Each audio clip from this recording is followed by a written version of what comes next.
قال الله تعالى أوحى الله لجبرائيل عليه السلام أن أحبب إلى نبي محمد صلى الله عليه وآله وسلم وأخبره إني سميته حسين صلوات محمد اللهم صل على أيام آيات شاملیہ کی مناسبت سے اولاً تمام مراجعین اکرام اور ثانیاً تمام مومنین و مومنات اور بالاخص حجت قائمہ محمد صلی اللہ علیہ وسلم اور آپ تمام علماء و سادہ کی خدمت میں اپنی عزت پیش کرتا ہوں۔ عزیزان محترم، میں اپنی گفتگو شروع کرنے سے پہلے اشعار سے اس جشن کا انعقاد کرنا چاہتا ہوں۔ اگر آپ میرے ساتھ دیں گے تو انشاءاللہ مختصر گفتگو ہوگی۔ صدر محترم نے بھی کہا کہ مختصر کرے اور سیکرٹری صاحب نے بھی کہا ہے اگر جزائیں ہم کو مامی نماز سے منگی پر ذرا شکایت دیں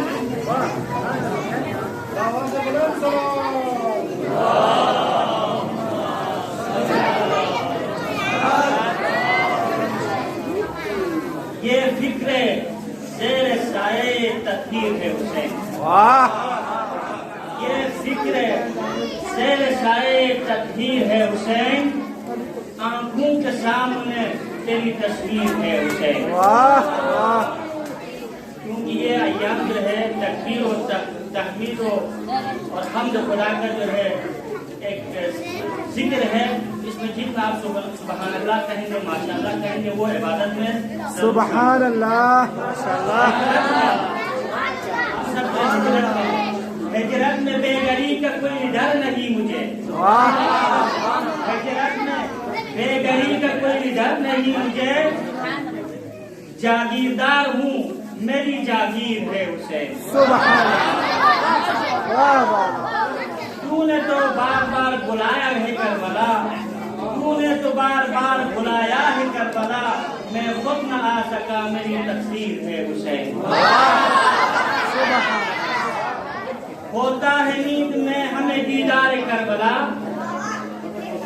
ہوتا ہے نیند میں ہمیں دیدار کربلا، یعنی ہمارے خواب کی تعبیر ہے حسین۔ بدھ خانہ یزید میں توحید کی ادا، آقا بشیر صاحب یہ جو اشعار لکھے ہیں بشیر صاحب قومی صاحب نے، آپ کی ہدیہ کر رہا ہوں۔ بدھ خانہ یزید میں توحید کی ادا، نو کے ثنا پہ نعرے تعبیر ہے حسین۔ بدھ خانہ یزید میں توحید کی ادا، نو کے ثنا پہ نعرے تکبیر ہے حسین۔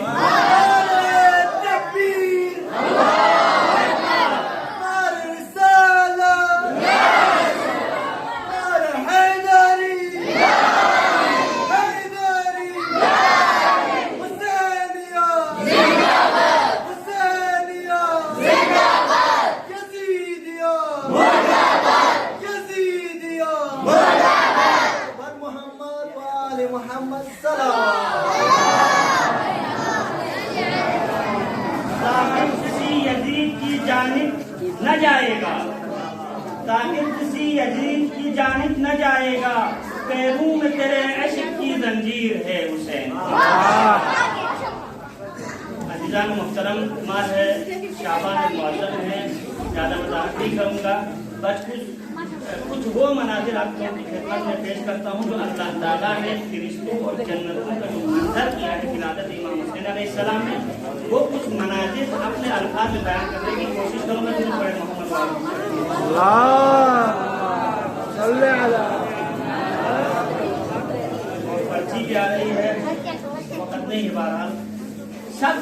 امام حسین علیہ السلام اس دنیا میں تشریف لائے، جب امام حسین علیہ السلام کی ولادت ہو گئی تو سب سے پہلے جو وحی کی اللہ تعالیٰ نے وَأَوْحَى اللَّهُ إِلَى مَالِكِ خَازِنِ النِّيرَانِ أَنْ أَحْمِدَ النِّيرَانَ لِكَرَامَةِ مَوْلِدٍ لِمُحَمَّدٍ فِي الدَّارِ الدُّنْيَا۔ سب سے پہلے اللہ تعالیٰ نے جہنم کے فرشتے کو وحی کی، اے جہنم کے فرشتوں، تخلیق کائنات سے لے کر آج تک جو جہنم کی آگ نہیں بجھی آج بجھا دے، کیونکہ حسین آ گئے ہیں۔ تخلیق کائنات سے اب تک جو آگ نہیں بجھی ہے اسے بجھا دے، کیونکہ حسین آ گئے ہیں۔ اب یہاں ایک سوال پیدا ہوتا ہے کہ جہنم کی آگ بجھانے کی کیا وجہ ہے؟ کیا اس میں حسین والے تھے؟ کیا اس میں حسین کے چاہنے والے تھے؟ نہیں، بلکہ اس جہنم کی آگ میں اگر جل رہا تھا تو فرعون جل رہا تھا، اگر اس جہنم کی آگ میں جل رہا تو نمرود جل رہا تھا، اگر اس جہنم کی آگ میں جل رہا تھا تو شداد جل رہا تھا، اگر اس جہنم کی آگ میں جل رہا تھا تو کافر جل رہا تھا۔ لیکن عظمت حسین جانے کہ اللہ تعالیٰ نے عظمت حسین، کرامت حسین کی وجہ سے اپنے دشمنوں کو جہنم کی آگ سے بریک کیا، تو اب پتہ چلتا ہے کہ حسین کے چاہنے والوں کا کتنا بڑا مقام ہوگا۔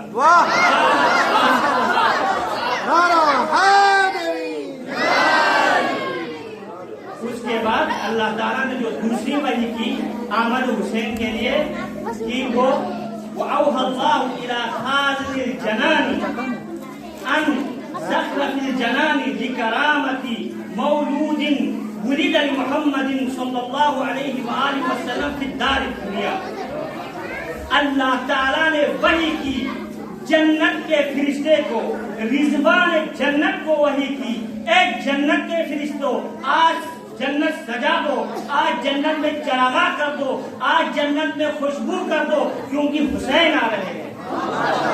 عزیزان محترم، کیا پہلے جنت سجی ہوئی نہیں تھی جو اب حسین کے صدقے میں سجا رہے ہیں؟ پہلے کیا جنت سجی ہوئی نہیں کہ اب حسین کے صدقے میں جو جنت سجا رہے ہیں؟ وہ جو جنت پہلے سجی ہوئی تھی وہ رحمان کی زینت تھی، اب جو سج رہی ہے وہ حسین ہے، وجود حسین کی زینت ہے۔ اللہ تعالیٰ نے اس کے بعد جو وحی کی کہ وَأَوْحَى اللَّهُ إِلَى الْحُورِ الْعِينِ، اللہ تعالیٰ نے حور العین جنت کی حوروں سے حوروں کو وحی کی، اے جنت کی حوروں تزینوا، اپنے آپ کو زینت دو، وتزاورن، اور اپنے آپ کو زیور سے آرستہ کرو، اپنے آپ کو نئے لباس سے آرستہ کرو، کیونکہ حسین آ رہے ہیں۔ اب کیا جنت کی حوریں جو ہے پہلے کم سجی ہوئی تھی، اب حسین کے صدقے میں سج رہی ہے؟ اس کا سجنا الگ ہے، اب آمد حسین کی وجہ سے جو سجتے ہیں اس کا مقام کچھ الگ ہوتا ہے۔ اب یہاں ایک بات پتہ چلتا ہے کہ حسین کی زیارت کے لیے چڑیل مزاج زیارت کے لیے نہیں جا سکتی ہے، بلکہ حور مزاج جو ہے حسین کی زیارت کے لیے چلی جاتی ہے۔ عزیزان محترم، مختصر کر رہا ہوں کیونکہ آگے سے اشارے آ رہے ہیں، اس لیے میری زبان بھی آپ کے ساتھ نہیں دے رہی ہے۔ اس کے بعد اللہ تعالیٰ نے ملائکہ کو وحی کی، وَأَوْحَى اللَّهُ الْمَلَائِكَةَ قُومُوا صُفُوفًا، اے ملائکو، اے فرشتوں، کھڑے ہو جاؤ، سب بندی کرو، بالتسبیح والتمحید والتمجید والتکبیر، اور اپنی عبادتیں کو ترک کرو۔ اب پھر سے سوال کریں گے، بار الہ ہم تو پہلے بھی تکبیر کر رہے ہیں، پہلے بھی تمجید کر رہے ہیں، پہلے بھی تمجید کر رہے ہیں۔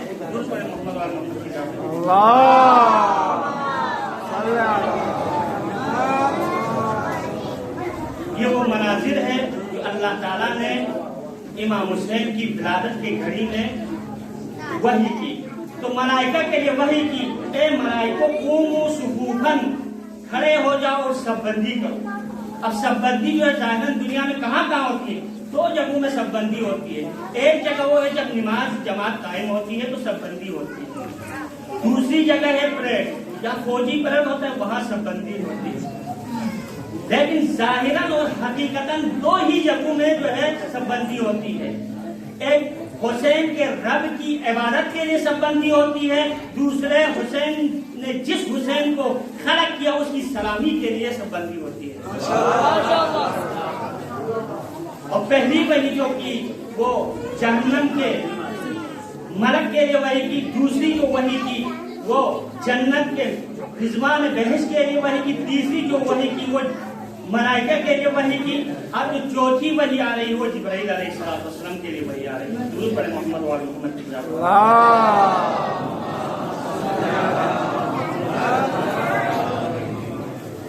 وَأَوْحَى اللَّهُ لِجِبْرَائِيلَ علیہ السلام، اللہ تعالیٰ نے وحی کی حضرت جبرائیل علیہ السلام کو کہ انزل الی نبی محمد،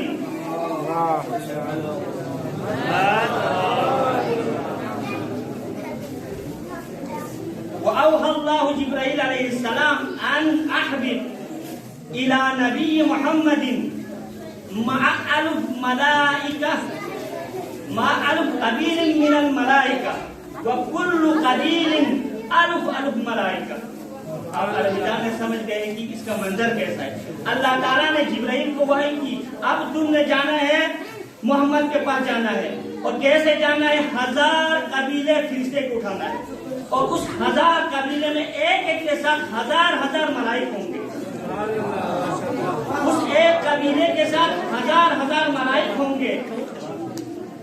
یلقا علی الخیول، یلقا علی خیول، اب ان کا جانے کا انداز کیسا ہوگا؟ کیونکہ حسین کی مبارکبادی کے لیے جا رہے ہیں محمد کے پاس، اب ان کا انداز کیسا ہوگا؟ اے فرشتوں، اے ملائکوں، اب تم نے اڑ کے نہیں جانا ہے، پرواز کر کے نہیں جانا ہے، بلکہ جانا ہے گھوڑوں پہ سوار ہو کے جانا ہے۔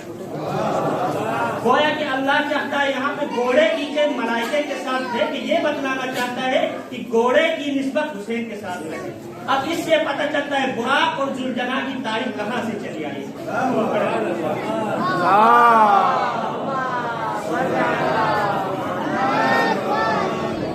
یہاں پہ ملائکہ جو ہے ہر 1000 جو ہے ملائکوں کا گروہ ہے، اس 1000 گروہ کے ساتھ ہر ایک کے ساتھ 1000 ملائک ہیں۔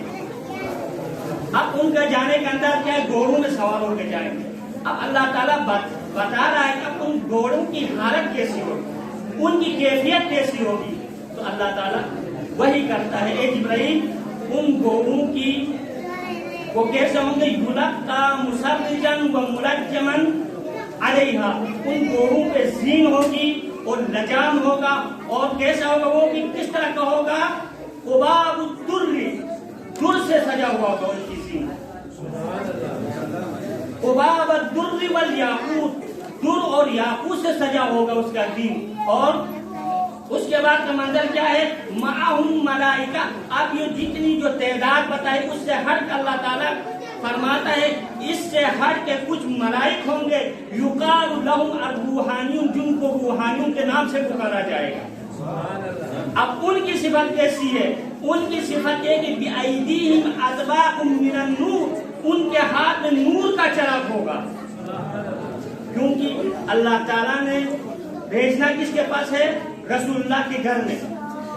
مبارکباد کس کے پاس، مبارکبادی کس کے پاس دینے کے جا رہے ہیں؟ رسول اللہ کے گھر میں۔ دیکھو الحمدللہ ہم مذہب اہل بیت میں ہی وہ چیز ہے جو ہم فرشتے مزاج ہے، تاکہ ہم بھی جو ہے جب ولادتیں ہوتی ہے ایام آیات میں ہم ایک دوسرے کو مبارکباد دیتے، ورنہ بہت بڑی بڑی مسجدیں ہیں، بڑے بڑے چہرے ان کے ہاتھوں پہ مبارک نام چیز ہی نہیں ہے۔ اس کے بعد اللہ تعالیٰ فرماتا ہے کہ آپ محمد کے پاس چلے جائے، اس انداز میں جانا ہے کہ 1000 ملائکے ہوں گے، ان ملائکوں کے ساتھ ایک ملائک کا گروہ ہوگا کہ وہ ان کے ہاتھوں میں نور کا چراغ ہوگا۔ اب ذرا سوچیں کہ کس طرح کا منظر ہوگا۔ نور کا منظر ہوگا، وہ اخبرہ، اور خبر دینا محمد کو، اور مبارکبادی پیش کرنا، اور کہنا اس مولود کا نام رب کائنات نے حسین رکھ دیا ہے۔ سبحان اللہ۔